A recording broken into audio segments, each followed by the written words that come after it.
ទឹកដីភ្លើងខ្យល់រីឯដីគឺមាន3ប្រភេទមានដីថ្មដីខ្សាច់ដីធម្មតាដីខ្សាច់បង្កើតកោះដីថ្មបង្កើតភ្នំដីធម្មតាបង្កើតស្រែម៉ៃអូបង្កើតកូនរីឯកូនបង្កើតចៅគ្រូប្រដៅព្រះរីឯព្រះទូលមានគ្រូរូបង្កើតសង្ឃរីឯសង្ឃបង្កើតសាសនា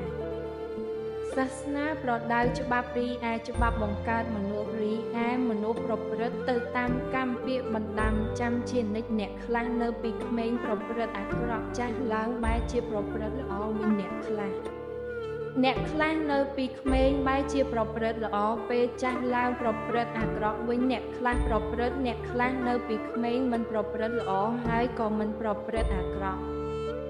ហើយវ័យគឺមាន3ប្រភេទវ័យទី1យើងមិនអាចសម្គាល់កើតទេវ័យទី2ជាអ្នកប្រព្រឹត្តវ័យទី3ជាអ្នកសម្រេចនៅវ័យទាំងពីររៀងខ្លួនក្បួនជីវិតគំនិតកូនខ្មែរ